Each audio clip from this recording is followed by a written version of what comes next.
punya rencana tapi nggak jadi-jadi dalam hidupnya karena dia terus-menerus membangkang. Rancangan itu harus diganti demikian rupa di tangan pejunan. Tuhan tidak gampang menyerah, tapi membuatmu untuk menjadi bejana lain. Bejana B, plan B-nya dirusak lagi plan C. Jadi harus melewati alfabet A, B, C, D, E, F, G. Nggak bisa langsung A, B, langsung sampai di situ. Itulah sebabnya tiap hari saya berkata, Tuhan please lead me, guide me. Aku mau masuk dalam rencana itu. Segera, dan biarkan rancangan itu Tuhan yang menentukan langkahku. Tuhan menetapkan langkah-langkah orang. Tuhan menetapkan langkah-langkah orang yang hidupnya berkenan kepadanya. Itu rancangan. Apabila dia jatuh tak sampai tergeletak, sebab Tuhan menopang tangannya. Saya minta sama Tuhan. Jadi makanya itu mari saya ajak kita untuk melihat bagaimana cara kita memandang rencana Allah. Jangka panjang, jangka pendek. Jangka panjang serahkan ke Tuhan. Jangka pendek setiap keputusan, takutlah akan Allah.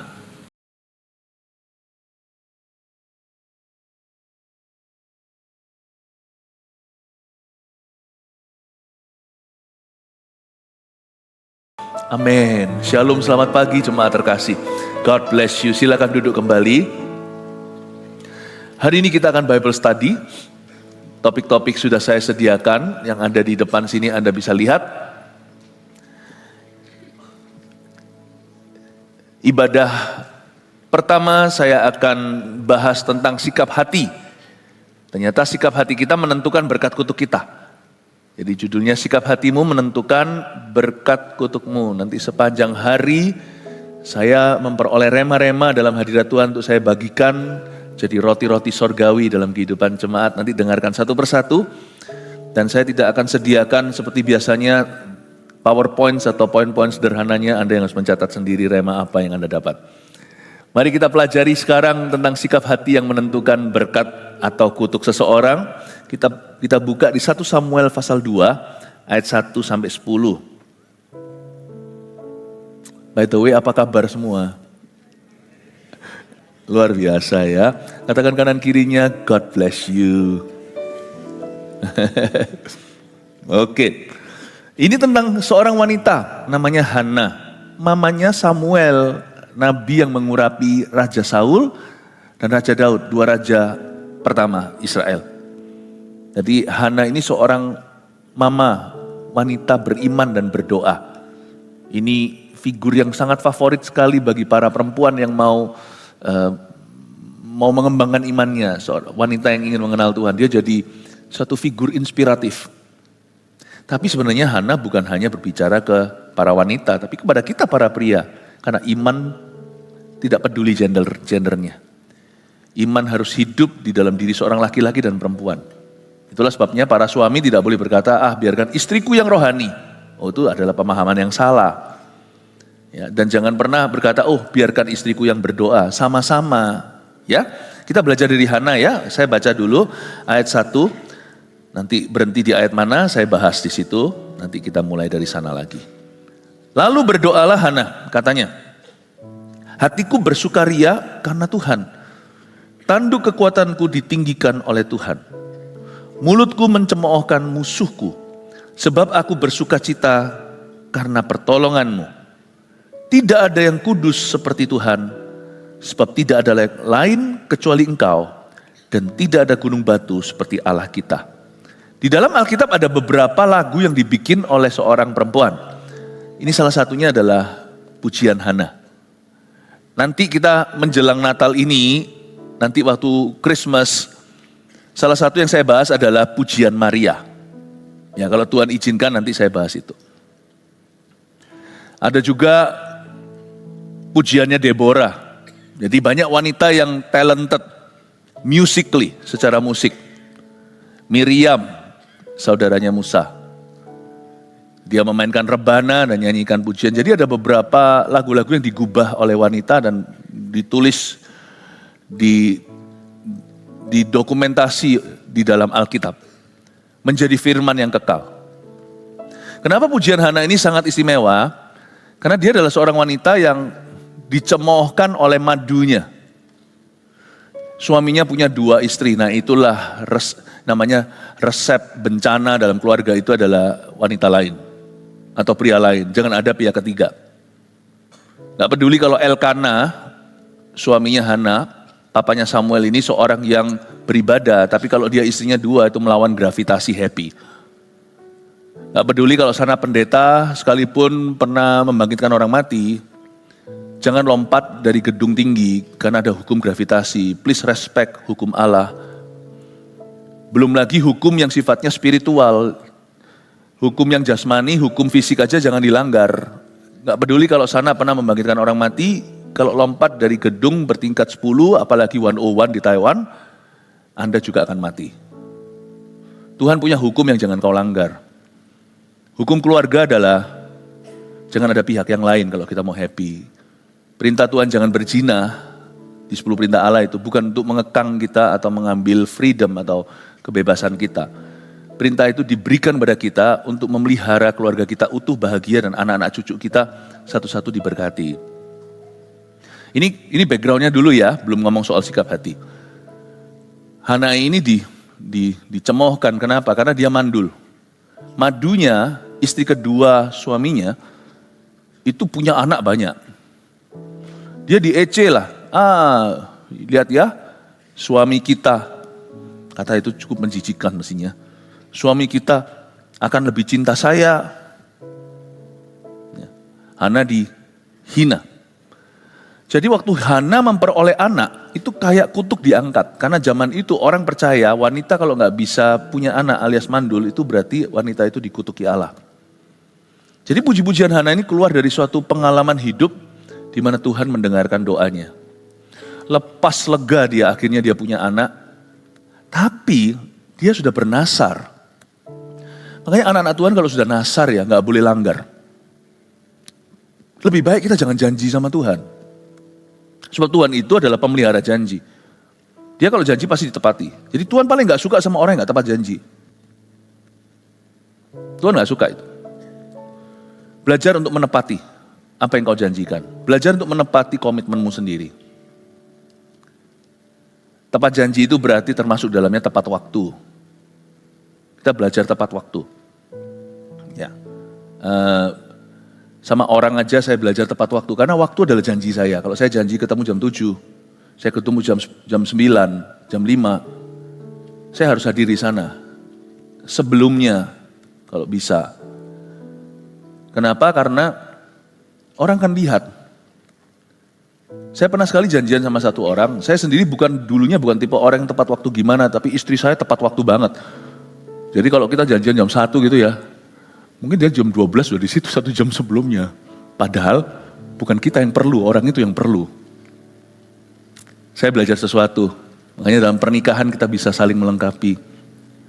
Karena itu at least hari ini saya komit tepat waktu. Saya bukan orang yang lelet-lelet gimana sih, tapi hari ini kami selalu berusaha early. Saya pernah sekali janjian sama suatu orang, dia datangnya 45 menit telat. Lalu datang simple gitu, santai gitu aja, nggak minta sih saya untuk diminta maafi atau apa, nggak perlu. Tapi saya merasa pembicaraan itu sudah nggak kemana-mana. Kenapa? Saya rasa, you nggak bisa hargai waktuku. Kamu nggak bisa hargai waktu saya. Sudah langsung kita pembicaraan sudah tidak bisa selevel. Bukan level siapa lebih tinggi, bukan. Sudah tidak ada sesuatu yang real. Jangan pernah gampangin waktu orang.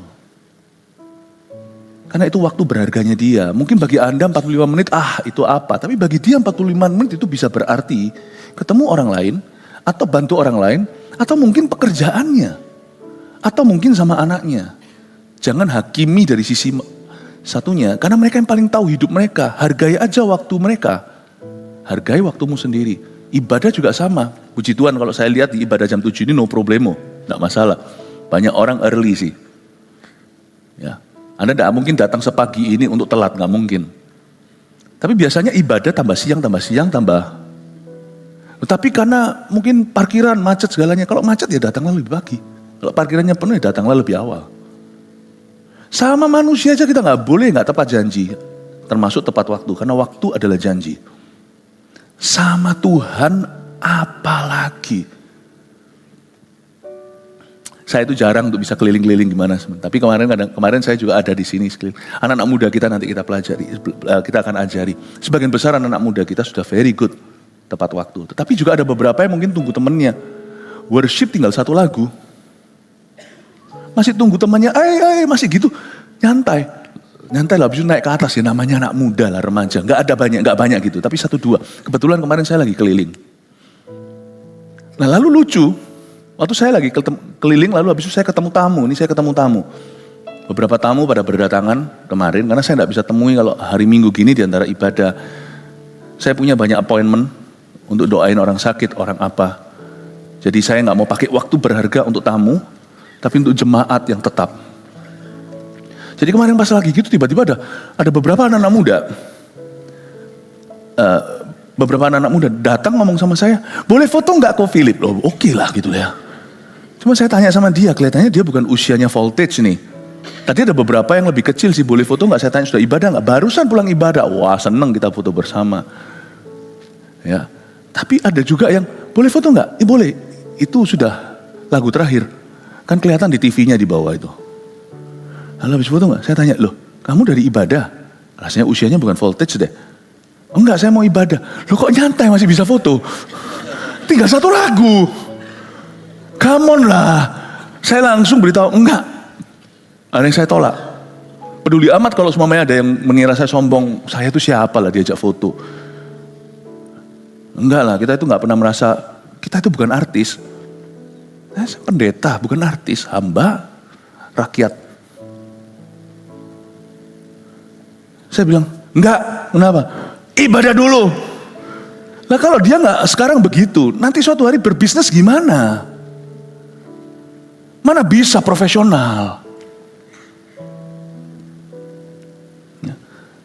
Saya pelayanan di India, belasan tahun yang lalu. Ratusan, 600-an hamba-hamba Tuhan.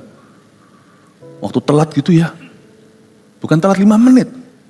1 jam. Saya tegur loh mereka. Saya nggak datang naik ke atas itu untuk manis-manis. Saya nggak peduli kalau saya nggak diundang kembali. Saya pergi juga bukan karena undangan. Kalau Tuhan nggak utus saya. Saya beritahu, how could you, gimana 1 jam 2 jam telat itu biasa. How could you win, bisa memenangkan orang-orang profesional di luar sana? How? Gimana? Gimana kau bisa menangkan? Jangan ngomong perkara rohani. Kita harus berlomba dulu di perkara jasmani. Bukan berarti siapa yang lebih punya, lebih kaya, itu gak ada hubungannya dengan saldomu. Tapi etika dan etiketmu. Baru setelah itu kau punya karcis, punya tiket untuk beritahu sama seseorang, Allahku tepat janji. Jangan bilang Allahku tepat janji, lu aja gak tepat waktu. How? Bahasa Ibraninya, cemeyang. Gimana bisa menangkan? Sikap hati itu dalam perkara kecil. Kok saya sampai bergeser jauh ya, ini ngomong soal Hana, nanti kembali ya. Tapi kok saya rasa selalu perlu ngomong ini. Karena saya tahu, puji Tuhan, khotbah saya di satu ibadah, kalau pada jemaat sendiri akan didengarkan semua. Saya berdoa sih semua jemaat mendengarkan semua khotbah gembalanya. Jadi ini bukan hanya untuk kebaktian pukul 7 yang notabene jemaatnya semuanya pada tepat waktu. Ya. Tapi ini mengingatkan kita bahwa it's more than just being punctual. It's being respective salah Inggrisnya. Being respectful, bukan respective. Belajar untuk respect.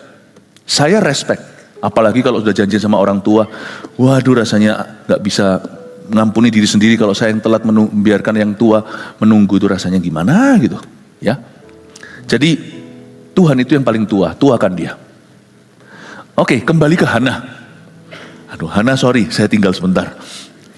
Lalu berdoalah, ini Hana nih ceritanya gitu ya. Oke, sekarang ngerti ya backgroundnya ya. Dia seneng sekali. Karena Tuhan memberi dia seorang anak. Tapi dia janji. Anak itu kalau Tuhan beri dia anak itu akan diserahkan ke bait suci, bait Allah yang di Siloh waktu itu, bukan di Yerusalem, belum ada, tapi di kota Eli sebagai imam besarnya, dia akan kasih anak ini, ya istilahnya jadi anak altar. Dia bernasar. Itu sakit loh, mama yang di sini tahu. Painful. Hana melepaskan anak ini di usia cerai susu. Kurang lebih usia 5-6 tahun. Itu anak lucu-lucunya, anak sematawayang. Setelah dia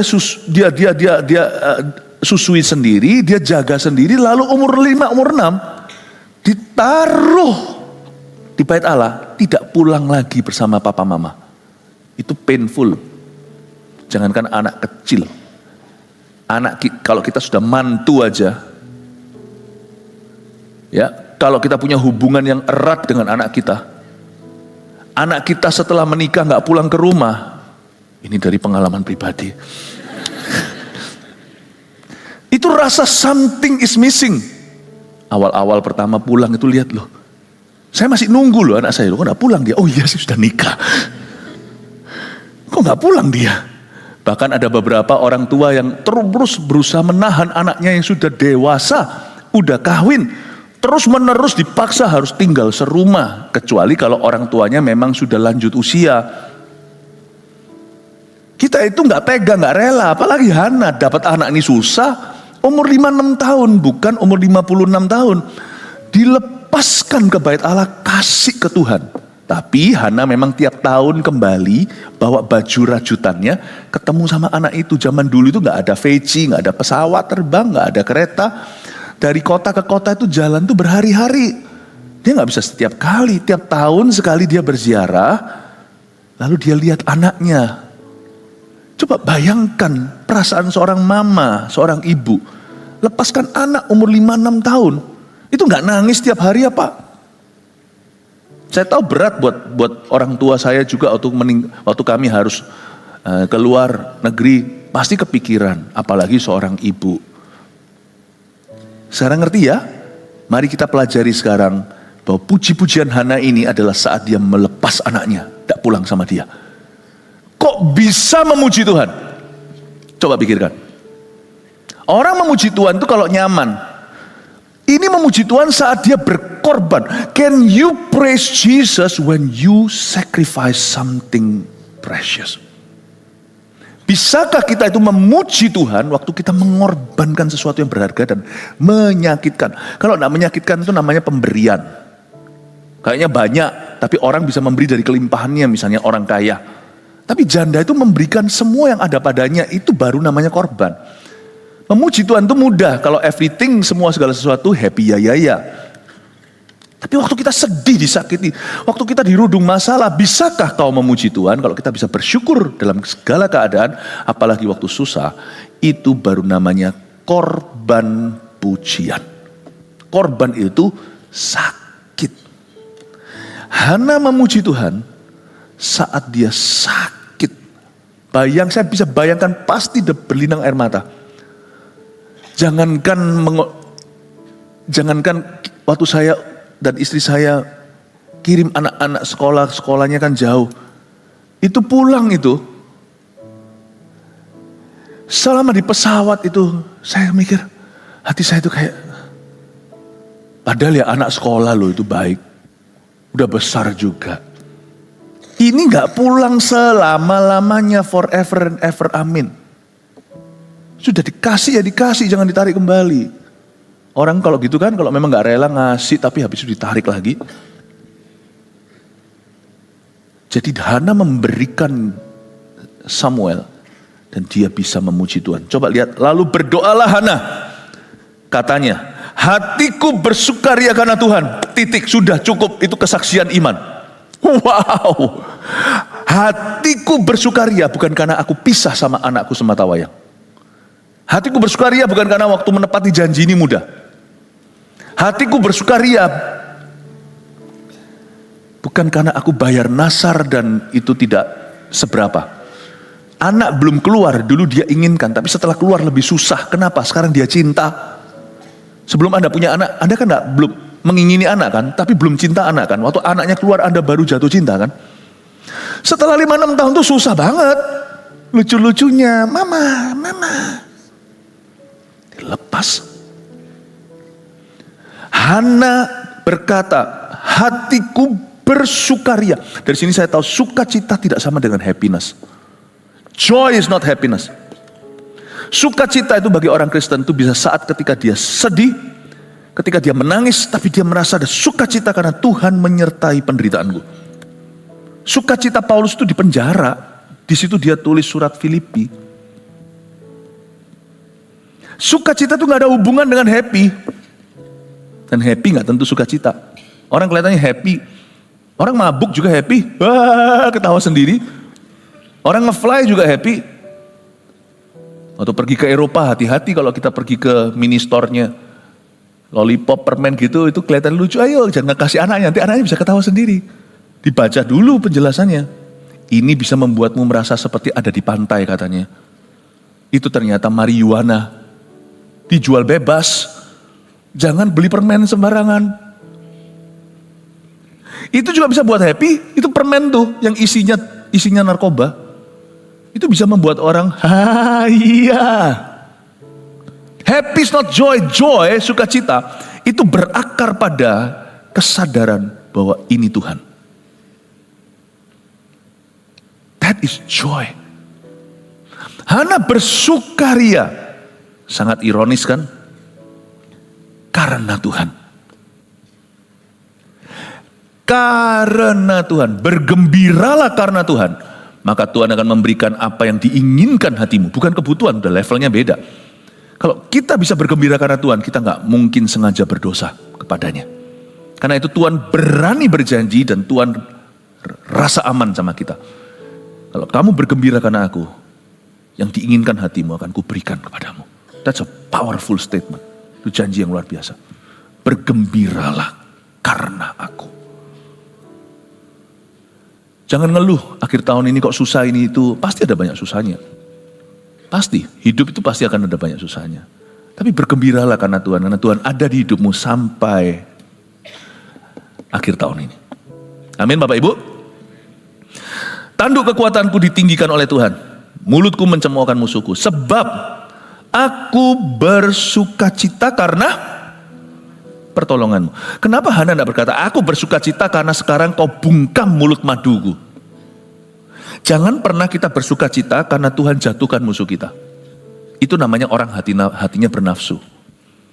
Nafsu diselaputi dengan sesuatu yang rohani. Pakai nama Tuhan. Tahu rasa lu, Tuhan hukum lu. Itu salah hati. Sukacita itu gak ada hubungan sama musuh kita. Itu urusan Tuhan. Jangan pandang mereka. Jatuh bangun mereka itu bukan urusanmu. Hatimu aja yang berpaut pada Tuhan, bergembira karena Tuhan itu berarti bersukacita karena pertolongannya. Jangan biasa minta pembelaan, emangnya kita siapa harus dibela-bela. Mintalah penyertaan Allah. Kalau saya disakiti orang, saya hanya minta Tuhan, gak apa-apa kok. Hidup itu sekali-kali aku disakiti ya, ingkaita sepatutnya. Emangnya itu aku itu siapa? Yesus disakiti melulu kok. Yesus digituin aja sama Herodes. Bapak gak semerta-merta langsung bunuh Herodes. Tunggu dia mati natural, mati alami. Baru dia kembali kan. Lalu ke Nazaret lagi. Udahlah, aku gak usah muluk-muluk lah. Aku orang spesial. Jangan sama aku diurapi. Come on lah, kalau kita diurapi kita akan rendah hati. Anointing causes someone to be humble. Urapan itu bukan hanya membuat seseorang itu berkuasa. Pelayanannya ada manifestasi Roh Kudus. Urapan itu akan pertama-tama membuat seseorang itu rendah hati. Jangan biasa minta pembelaan lah. Bela aku Tuhan, hancurkan orang itu. Jangan. Tapi lebih baik doa Yabes saja. Lihat aku Tuhan, belas kasihan, kasihani aku. Kembangkan teritoriku. Semoga Tuhan menyertai aku. Minta penyertaan, bersukacita itu karena pertolongan Tuhan. Bukan karena jatuh musuhmu. Jangan biasakan hati bernafsu. Tapi hati kita fokus ke Yesus. Lord, have mercy on me. Itu sikap rendah hati. Lord, remember me. Ingat aku. Kalau saya di apa-apa, misalnya saya kalau sakiti orang, difitnah sekali, doa saya jadi semakin penuh iman. Saya semakin merasa berhak berdiri atas janji. Saya berkata, Lord, have mercy on me. Karena apa yang orang lain katakan tentang diriku, kita bisa berdoa begini. Lawatlah aku Tuhan, mendekatlah ke aku Tuhan, kau tahu hatiku tidak begitu. Pakailah aku dengan cara yang heran untuk kemuliaan nama-Mu. Sebab aku tidak fokus pada orang. Aku fokus pada Yesus. Use me mightily. Bless me. Kiranya Engkau memberkati aku berlimpah-limpah. Sekalipun namaku dikasih Yabes. Sekalipun aku dikasih nama Yabes, artinya apes. Jangan doakan sesuatu. Apalagi mengutuki ibumu. Yabes kan dikasih nama begitu sama mamanya. Dia jadi bully-bulian di sekolah. Tapi Yabes berkata, dia tidak sama sekali menyinggung itu. Dia hanya berkata, Lord, namaku apes. Jadikan aku beruntung. Supaya aku jadi contoh kasus bahwa kalau Tuhan berkenan, siapa bisa tahan? Seluruh dunia mau melawan aku pun, kalau Tuhan di pihakku, siapa lawanku? Kiranya Engkau memberkati aku berlimpah-limpah dan memperluas daerahku. Kiranya ya Tuhan Yesus, Engkau meleputkan aku dari kesakitan yang tidak perlu dan dari kekalahan yang tidak harus ku alami karena aku berpaut padamu. Remember me. Itulah bersukacita karena pertolonganmu. Fokus. Ya. Jangan meminta celakanya orang lain. Dan jangan iri sama suksesnya orang lain. Sikap hati yang benar yang menentukan kutuk kita atau berkat kita itu ternyata dimulai dengan sikap hati kita terhadap Tuhan. Bisakah kita memandang Kristus saja? Can you do that? Kalau kita bisa memandang Kristus, ini permulaan kemenanganmu. Karena masalahnya di hidup ini terlalu banyak gangguan. Orang itu suka tolah-toleh gitu bahasa Surabaya. Kurang pasang, apa namanya ini? Kurang pasang apanya kuda itu? Kacamata. Nggak ada kacanya ini. Itu loh, kuda.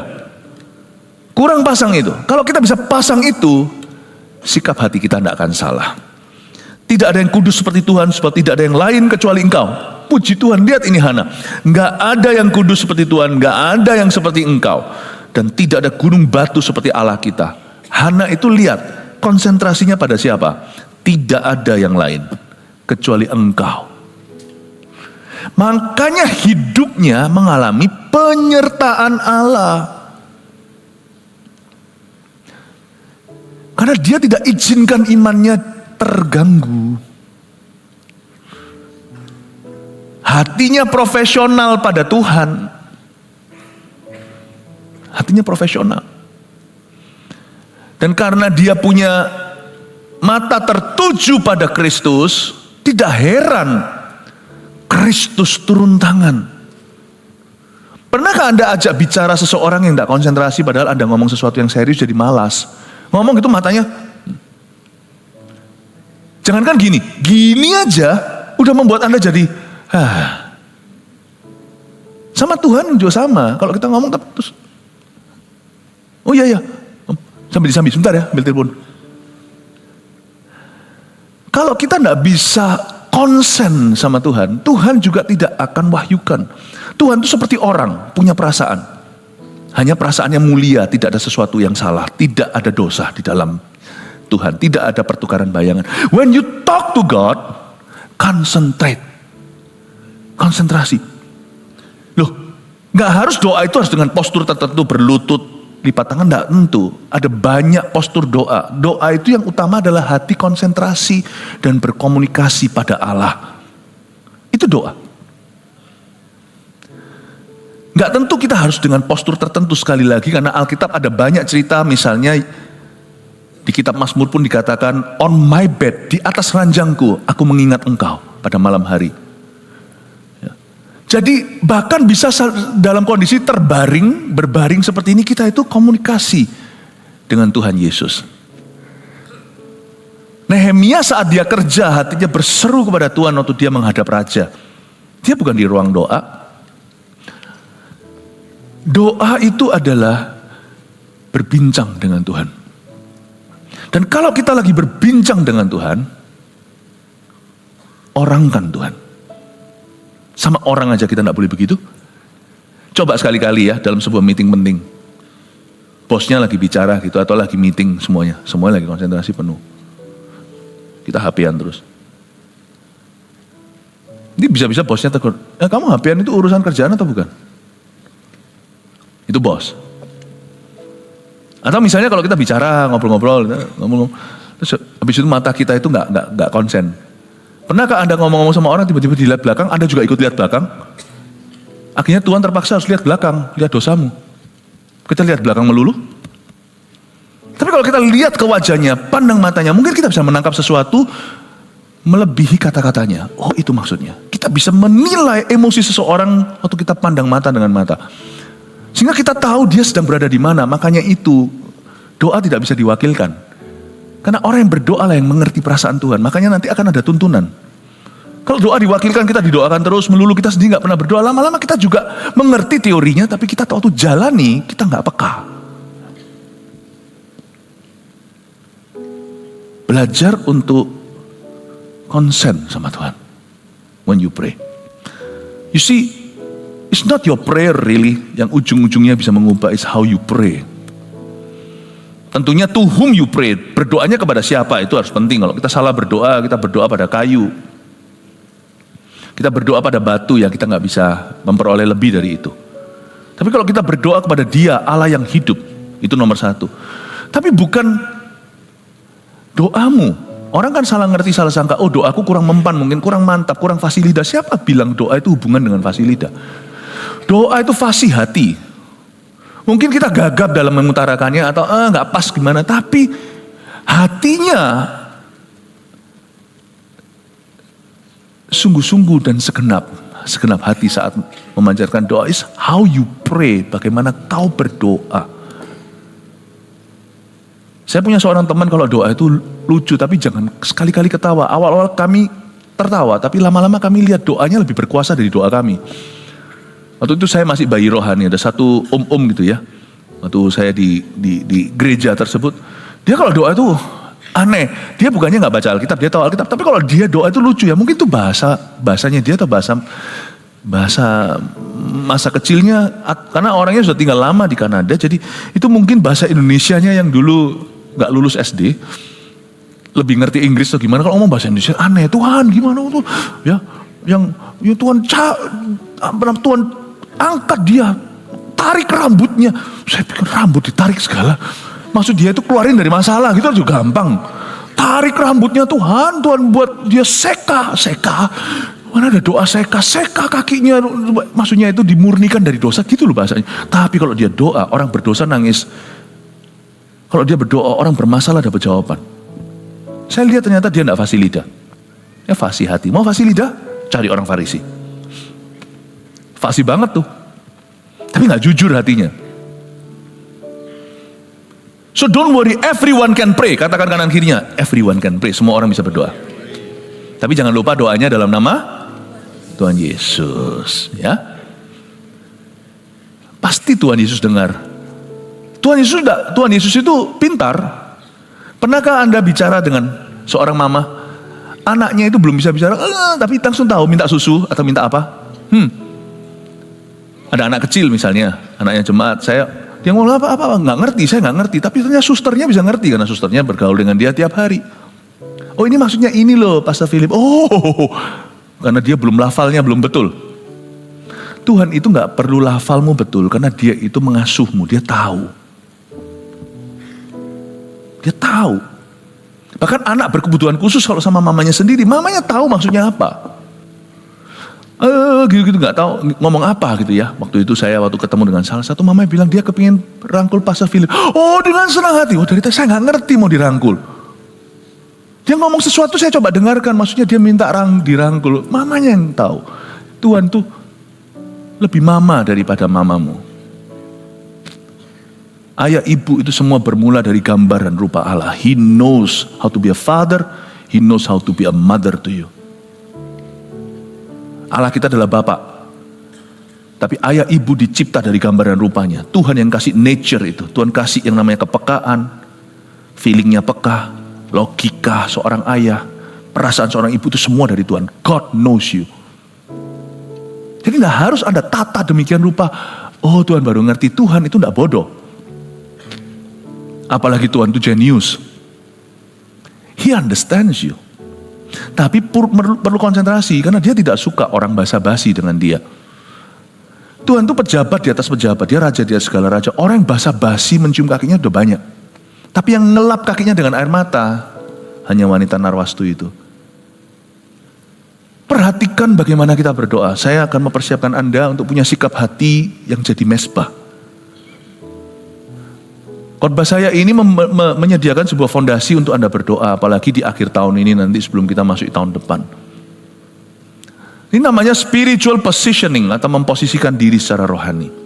Saya harap Anda belajar sesuatu ya. Siapa belajar sesuatu? Amin. Ya puji Tuhan. Saya continue. Lanjut ya, sekarang saya masuk kepada ironis-ironis kehidupan. Ironis dan plot twist. Ironis dan plot twist itu kayak gimana? Plot twist itu gini.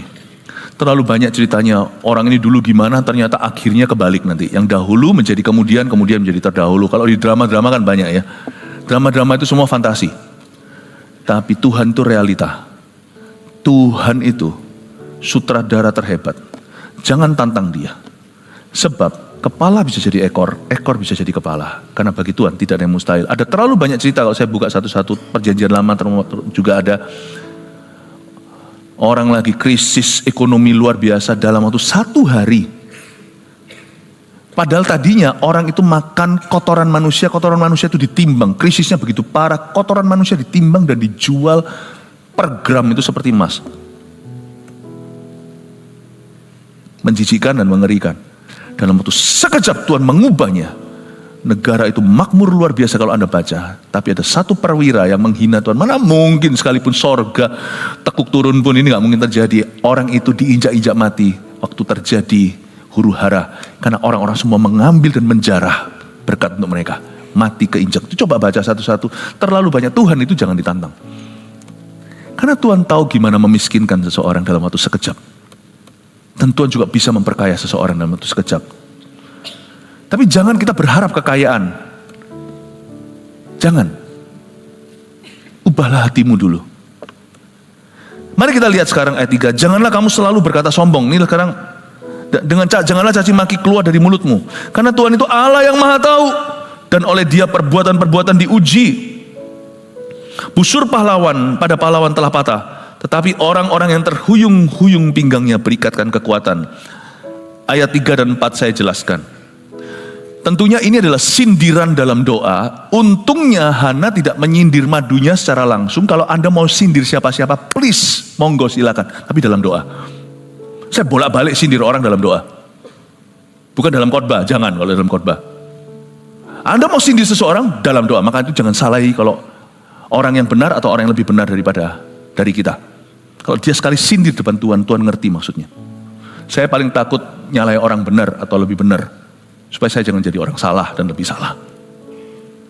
Tapi kalau Anda memang mau sindir, sindirlah dalam doa. Sebab tidak ada orang lain yang mendengarkan kecuali Tuhan.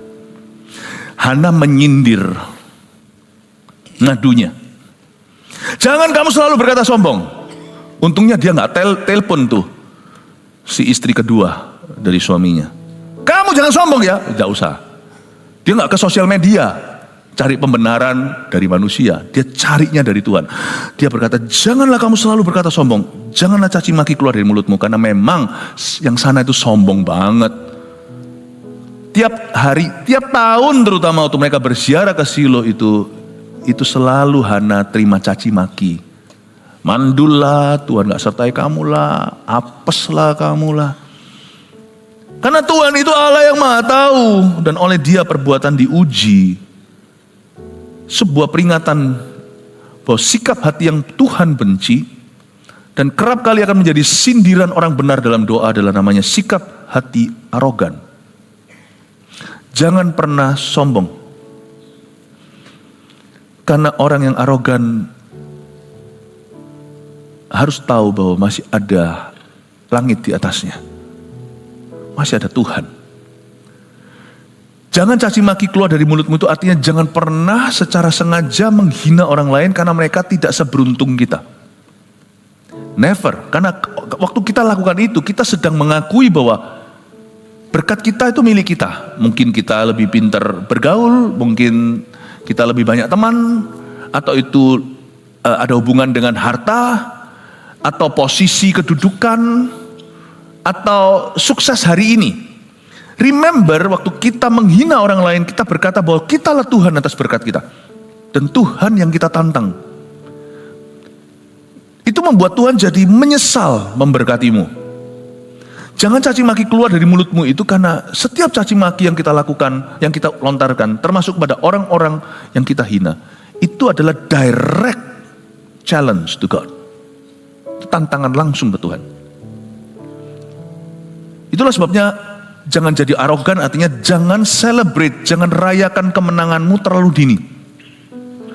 Karena masih ada tomorrow, masih ada besok. Dan besok ini sesuatu yang gak bisa diprediksi oleh semua pakar. Dan oleh kita semua. Selama masih ada tomorrow, seperti lagu, ada satu lagu yang terkenal sekali, lagu Chinese, Mingtian Hui Ken Hao. Tomorrow will be better, besok akan lebih baik. Berarti kalau ada Tuhan, karena Tuhan kan akan memperlakukan setiap orang beda-beda sesuai dengan kelakuan mereka. Lagu itu juga bisa berbunyi Mingtian Hui Bu Hao. Besok bisa gak lebih baik. Jadi hati-hati. Karena ironis dan plot twist itu ada. Janganlah kita celebrate too early. Konyol sekali kalau kita sudah hampir ke garis finish. Santai. Kita gak tahu di belakang ada juara 2 yang ngebut. Wush, tembus.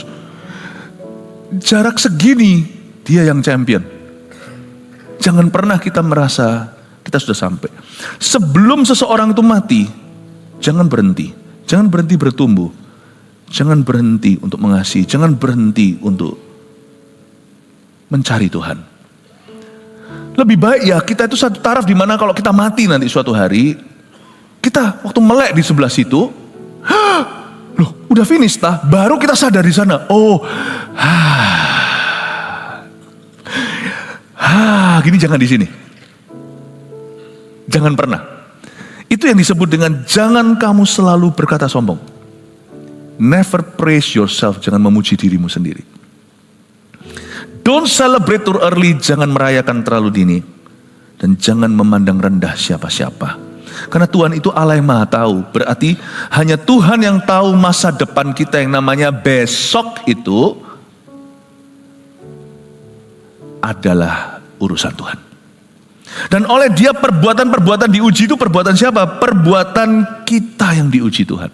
Jadi rencana Tuhan itu begini, selalu indah ya kan? Masa depan penuh pengharapan. Bedakan kata rencana dan rancangan. Coba katakan rencana, katakan rancangan. Rencana adalah sesuatu yang fix. Tuhan tawarkan sebagai proposal dalam hidupmu, ini rencana penuh pengharapan. Tapi kamu bukan Pinocchio, kamu punya pilihan. Di gunung satu Tuhan berkata berkat, Musa serukan berkat. Di gunung satunya lagi Musa serukan kutuk. Yosua juga lakukan itu. Tuhan ingatkan, but you always have a choice. Selalu kau punya pilihan, kehendak bebas. Itu yang membuat manusia beda sama hewan dan tanaman. Kita bisa memilih nasib kita sendiri. Tentunya kita tidak bisa tentukan nasib kita, tapi kita bisa pilih jalur hidup kita. Oleh dia perbuatan diuji. Yang diuji perbuatannya oleh Tuhan hanya manusia, bukan hewan. We always have a choice. Rencana itu sesuatu yang fix. Rancangan itu berubah-ubah. Rencananya dari sini saya mau pergi ke Surabaya Timur.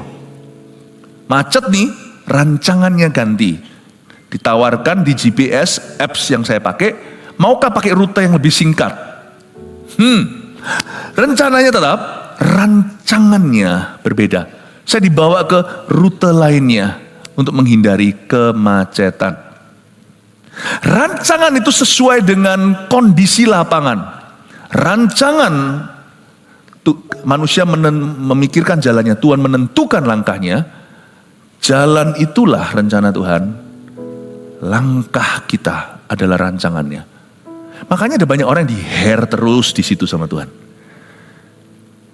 Tuhan punya rencana tapi gak jadi-jadi dalam hidupnya karena dia terus-menerus membangkang. Rancangan itu harus diganti demikian rupa di tangan pejunan. Tuhan gak gampang menyerah, tapi membuatmu untuk menjadi bejana lain. Bejana B, plan B-nya dirusak lagi plan C. Jadi harus melewati alfabet A, B, C, D, E, F, G.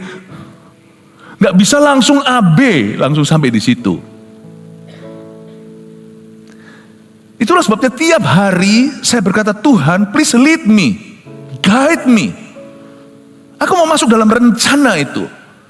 Segera, dan biarkan rancangan itu Tuhan yang menentukan langkahku. Tuhan menetapkan langkah-langkah orang. Tuhan menetapkan langkah-langkah orang yang hidupnya berkenan kepadanya. Itu rancangan. Apabila dia jatuh tak sampai tergeletak, sebab Tuhan menopang tangannya. Saya minta sama Tuhan. Jadi makanya itu mari saya ajak kita untuk melihat bagaimana cara kita memandang rencana Allah. Jangka panjang, jangka pendek. Jangka panjang serahkan ke Tuhan. Jangka pendek setiap keputusan, takutlah akan Allah. Amin Bapak Ibu Saudara. Coba kita lihat sekarang beberapa hal ya. Busur pada pahlawan telah patah, ayat 4. Tetapi orang-orang yang terhuyung-huyung pinggangnya berikatkan kekuatan. Ayat 4 itu garis bawahi kata tetapi. Saya suka sekali menggaris bawah. Tetapi itu kayak, ya ini plot twistnya. Tuhan itu punya banyak tetapi. Karena manusia, Tuhan itu tinggal meresponi. Respon hati kita. Kalau respon hati kita salah, Tuhan ada tetapi untuk bisa membawamu rute memutar dikit. Tapi kalau kita punya reaksi, respon hati betul pada Tuhan, jangan kita bunuh diri hari ini, karena Tuhan masih punya tetapi esok hari. Selalu ada jalan. Satu hal yang tidak mungkin pada Tuhan adalah jalan buntu. Karena Tuhan aja namanya jalan. Akulah jalan. Jadi gak mungkin ada jalan buntu dalam Tuhan.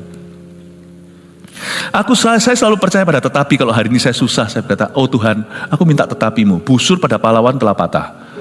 Tapi orang terhuyung-huyung. Aku nih sekarang terhuyung-huyung Tuhan. Montang-manting saya Tuhan. Bisnisnya kayak apa kayak, atau mungkin kehidupannya. Tuhan seperti kapal pecah. Tapi pinggangnya berikat kekuatan. Aku minta tetapimu berlaku atasku. Aku gak mau tetapi terhadapmu. Aku mau ya dan amin dengan Tuhan. Tapi kondisiku tolong buat tetapi Tuhan. Kalau hari ini aku di bawah, tetapi Tuhan akan mengangkatku. Hai musuh, misalnya orang-orang yang arogan tadi, hati-hati. Kau bukan urusanku, kau urusan Tuhan. Tapi allow me dengan kasih untuk memperingatkan. Sepowerful apapun dirimu, sebentar lagi tetapi Tuhan akan berlaku atasmu. So hati-hati, cepat berbalik. Cepat berbalik ya sebelum tetapinya terjadi. Tetapi, entah tunjuk ini ya tetapinya ya. Ayat 5, siapa yang kenyang dahulu sekarang, menyewakan dirinya karena makanan, melacurkan dirinya. Tetapi orang yang lapar dahulu sekarang boleh beristirahat. Saya garis bawah di Alkitab saya, dahulu sekarang. Dahulu begini, sekarang begini. Dahulu begini, sekarang begitu. Itu ironis, itu plot twist. Dahulu dia yang gini, ternyata akhirnya dia kalah. Dahulu dia kasihan sekali, ternyata akhirnya dia jadi pahlawan. Selama tetapi itu di ayat kelima dijelaskan dalam bahasa baru. Dahulu, sekarang. Dahulu, sekarang. Dahulu, sekarang. Be careful my friend. God is not finished with us. Tuhan belum selesai dengan kita. Bahkan orang yang mandul melahirkan 7 anak. Tapi orang yang banyak anaknya menjadi layu. Ini ngomong tentang madunya. Di situ layu. Tapi saya tunjukkan ya nanti ya. Samuel setelah lahir dikasihkan, Tuhan tidak pernah hutang. Tuhan kasih lebih banyak anak kepada Hana. Anaknya banyak, Samuel itu punya banyak adik. Anaknya banyak, jadi Tuhan itu luar biasa. Tuhan itu nggak pernah kasih kita satu kalau kita minta satu. So be careful kalau di sini ada orang yang nggak punya momongan, tiba-tiba Tuhan aku minta satu, siap-siap dapat 3. Tuhan tuh nggak pernah nggak ninggalin tips itu, nggak pernah. Ini saya bukan bicara tentang harta ya. Tapi kalau Tuhan makan di restoran itu ya, bisa jadi bilnya segini, tipsnya itu segitu loh. Tuhan tuh mengasihi orang yang rendah hati. Gak pernah Tuhan itu pas-pasan. Jadi kalau Tuhan minta sesuatu, kalau kita minta sesuatu pada Tuhan tuh jangan pernah siapkan kulkasmu hanya satu. Tapi cukup berlebihan untuk jadi gudang atau kulkas besar untuk bisa diberi kepada orang. Makanya Tuhan itu selalu tunda hukuman, mau tahu kenapa? Kalau Tuhan hukum juga, He's got His own style. Kalau Tuhan hukum, He never just give one punishment. Sampai upah dosa ialah maut. Makanya Tuhan tahan. 1, 2, berbaliklah. 1, 2 itu bisa ratusan tahun. Di dalam sejarah Israel. Nabi demi nabi dibunuh oleh mereka. Akhirnya Yerusalem runtuh. Tidak ada batu di atas batu. When God punishes, not one stone will be left on another stone. Makanya saya paling takut sama Tuhan. Kalau saya tidak dihukum sekarang, itu interestnya luar biasa di depan.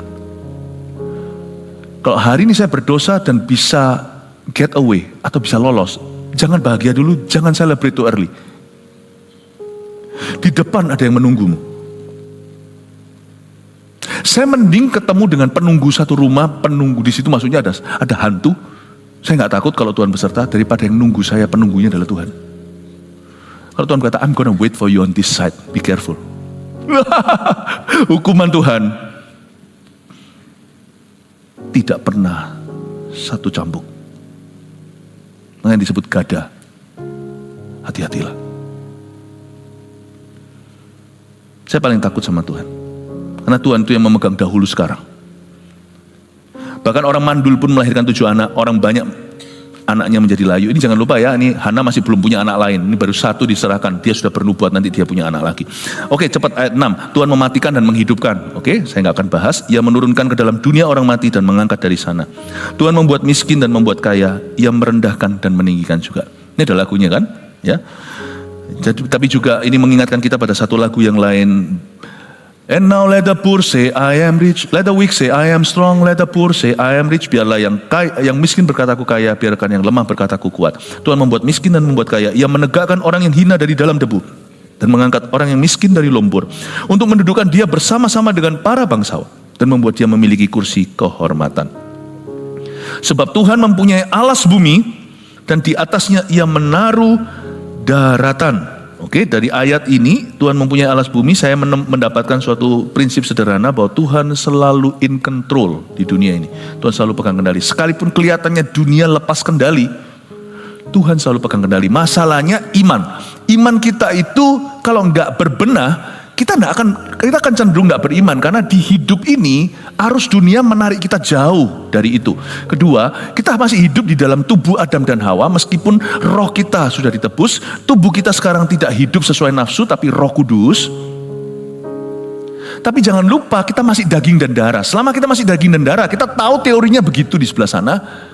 Tapi kita nggak yakin kalau Tuhan itu pegang kendali di hidup kita. Waktu kita ngalami itu seolah-olah Tuhan diam saja, itu membuat kita panik sendiri. Loh, mana kuasanya? Paham ya? Tapi ayat ini mengingatkan kita bahwa orang benar hidup dari iman. Sekalipun kita belum alami yang kita harapkan, tapi ingat bahwa Tuhan itu yang punya alas bumi. Di atasnya ia menaruh daratan. Orang mau ngomong apa aja tentang gedung itu sekarang dipakai banyak orang-orang pemulung di sana, kaki 5 segalanya. Jangan lupa, kota itu berapa kali berapa, misalnya 1000 meter persegi itu, sertifikatnya itu di Tuhan. Itu surat miliknya itu di Tuhan. Tuhan tetap pegang kendali. Kalau Tuhan belum beraksi, bukan berarti Tuhan tidak peduli. Nah, ini membuat kita jadi rasanya gerah di sebelah sini itu, nunggu tuh sampai kapan Tuhan akan tolong saya. Tapi ingatkan dirimu ketika kita dalam masalah, bahwa alas bumi itu di mana kau berpijak, di atasnya dibangun hidupmu yang ada masalah itu. That ground belongs to God. Itu punya Tuhan.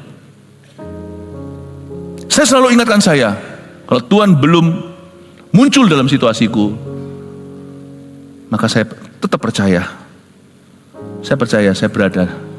Kalau bukan Tuhan membangun rumah sia-sialah, aku tahu rumah ini milik Tuhan. Itu membuat saya jadi otomatis 75% tenang.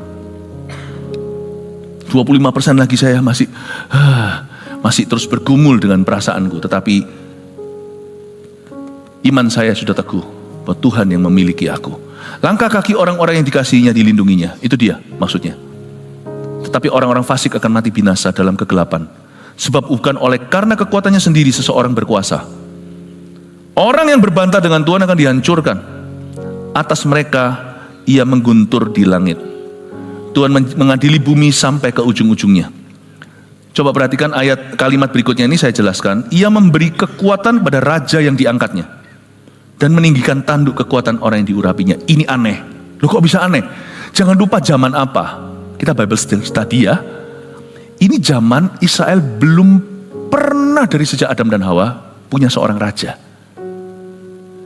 Masih belum lah. Wong yang nanti ngurapi raja-raja itu adalah anak Bayi masih diorok, masih di tangannya mama. Ini puji-pujian Hana, belum gak orok lah, sudah umur 5-6. Yang ngurapi nabi-nabi besar itu nanti masih umur 5 tahun. Anda bisa lihat gak future masa depan anak balitamu? Kita punya janji ya, tapi kan gak bisa lihat secara jelas kan? Kok bisa Hana berkata, ia memberi kekuatan pada raja yang diangkatnya. Dia udah menubuatkan Saul dan Daud. Dan meninggikan tanduk kekuatan orang yang diurapinya. Itu bukan Samuel. Samuel tidak pernah diurapi pakai minyak. Tapi Samuel nanti bocil 5 tahun, 6 tahun tersebut yang ditinggal mamanya itu nanti akan menuangkan minyak kepada Saul dan Daud. Mungkin pada zamannya Saul, apalagi Daud, Hana udah mati, udah meninggal dunia. Hana ini kan dapat Samuel di usia yang sudah lebih tua. Kok bisa dia menubuatkan nanti akan ada raja diurapi di Israel? Belum zamannya monarki. Saya beritahu satu poin yang sangat jelas. Banyak orang mau cari nubuatan, kejar nabi. Salah. Anda kalau mau dapat nubuatan Allah, kejar rendah hati. Sebab orang rendah hati seperti Hana akan menjadi orang yang sangat profetik hatinya. Sangat peka dengan getaran-getaran Roh Kudus. Dan akan bisa menerima sinyal-sinyal yang orang lain gak bisa. The humble is very prophetic. Careful. Orang yang rendah hati seperti Hana, lalu dia berdoa, itu orang yang sangat bisa handle prophecy. Mau nubuatan, jangan kejar nabi. Kejar rendah hati. Karena humility equals prophecy. Orang rendah hati itu biasanya nubuatan akan tiba. Tapi kalau orang itu tidak merendah di hadapan Tuhan, cari-cari nubuatan, nanti yang ketemu adalah yang dibuat-buat. Tuhan tidak bernubuat karena dipaksa. Tuhan bernubuat karena dia lihat ada seorang yang merendah. Paham ya Bapak Ibu ya? Oke, terakhir ayat 10, orang yang berbantah dengan Tuhan akan dihancurkan. Berbantah, seringkali kalau kita baca kitab Mazmur contohnya itu ada beberapa orang pemazmur kalau ngomong sama Tuhan tuh jujur, seolah-olah kok kayak berbantah ya. Pernah nggak kita lihat kayak Tuhan begini, kenapa engkau meninggalkan aku? Kayak berbantah, bukan. Yang membedakan antara berbantah dan bergumul dengan Tuhan itu pada sikap hatinya, attitude. Saya mempersiapkan Anda untuk pergumulan-pergumulan ke depan. Sikap hatimu nanti yang menentukan berkat Tuhan. Bedanya berbantah dan bergumul dengan Tuhan itu apa? Ya, saya nggak akan, Anda mau catat dengan cepat aja, saya akan sebut beberapa. Salah satu yang membuat perbedaan paling menyolok antara orang yang berbantah dan bergumul, menggumulkan sesuatu dalam hidupnya, tapi dengan berani dia nggak main aman dengan Tuhan. Yang pertama-tama selalu adalah pahami posisimu dulu. Kalau kita bergumul dengan Tuhan itu pahami posisimu. Kita harus tahu diri bahwa dia adalah Tuhan, kita hamba. Dia pencipta, kita diciptakan. Dia suci, kita orang berdosa. Jadi kalau kita tahu diri, pahami posisi, kalau kita bisa mengakui dia siapa dalam hidup kita tidak akan pernah kurang ajar sama Tuhan. Karena kita tahu dulu, kita tahu diri di depan. Lalu setelah kita itu pahami posisi, pakai argumentasi firman. Jangan pakai firman dicomot-comot lalu habis itu untuk melawan Tuhan. Tapi gumulkan. Jangan cepat-cepat kita berdoa langsung meminta sesuatu. Kita baca firman itu penting untuk mengarahkan permintaan kita. Pakai argumentasi iman, pakai argumentasi firman. Use scriptures. Karena Tuhan tidak pernah lalai akan firman-Nya. Bukan kita ingatkan Tuhan karena Tuhan lupa. Tapi kita pegang firman karena Tuhan itu selalu dipegang pada perkataannya. God's word is his bond. Perkataan Tuhan adalah ikatannya. Lalu baru setelah itu nyatakan permohonanmu kepada Tuhan. Ya. Nyatakan permohonan itu termasuk your need, your want, kebutuhanmu dan keinginanmu. Setelah kita nyatakan permohonan, kita pegang karakternya. Sadari apa yang kau minta itu tidak akan melampaui karakter sang pemberi. Saya percaya Tuhan itu gembala, tak akan kekurangan aku. Meskipun kita sekarang kekurangan, kita sudah sampaikan permohonan. Lalu setelah itu, sebelum kau aminkan, waktu kau berkata amin itu berarti I agree with your character. Aku setuju dan sepakat dengan karaktermu. Setelah kita pegang karakternya, jangan pernah lupa untuk kita senantiasa setelah itu tunduk pada kehendaknya. Jangan orang berdoa lalu lupa wajahnya sendiri di kaca atau di cermin. Setelah berdoa tunduk pada kehendaknya. Nah, itu di sisimu untuk mengambil keputusan 1, 2, 3 sesuai dengan kehendak Tuhan. Setelah itu kalau terjadi sesuatu yang bagus, kembalikan selalu kemuliaan kepadanya. Jangan merasa lebih berhak setelah kita ditolong Tuhan. Dan yang terakhir, tetaplah rendah hati. Stay humble. Karena itu yang membuat Tuhan akan jadi langganan. Bertahta di atas doa kita. Kalau kita staying humble, itu yang menentukan sikap hati kita. Jadi intinya yang saya sampaikan di pagi hari ini adalah perbedaan antara sikap hati yang rendah hati dan yang arogan di depan Tuhan. Dan Tuhan memberi kasih karunia, kasih setianya ditunjukkan kepada orang yang humble, pada orang yang rendah hati. Semoga saya berdoa supaya hidup Anda di tahun yang akan datang ini, sekarang menjelang akhir tahun, akan semakin berkemenangan dalam Kristus. God bless you, I love you. Mari kita semua bangkit berdiri. Berikan tepuk tangan untuk Tuhan. Terima kasih Tuhan Yesus. Tuhan, dengarkan ya Tuhan seruan jemaat. Tuntun jemaat ini selalu Tuhan pada sikap hati yang berkenan kepadamu. Ku bawa seluruh jemaat yang kau percayakan kepada hamba ke kakimu pada pagi hari ini. Ya Tuhan, untuk sujud menyembah kepadamu dan meminta pertolonganmu. Tuntun kami Roh Kudus, tuntun kami di jalan yang benar, lalu ke rumput hijau air yang tenang. Hati kami bersukaria karena Tuhan adalah juru selamat kami. Thank you Tuhan, ampuni segala dosa kesalahan kami secara individu per family. Biarkan kami boleh berjalan dalam terang kasih Kristus. Thank you Tuhan untuk setiap minggu penghujung tahun ini, kami serahkan hidup kami kembali. Kami berdoa minta kehendak-Mu semakin dinyatakan. Terima kasih Bapa, makasih untuk ibadah ini. Dalam nama Yesus, haleluya. Amin, puji Tuhan, glory to God. Mari kita semua bangkit berdiri.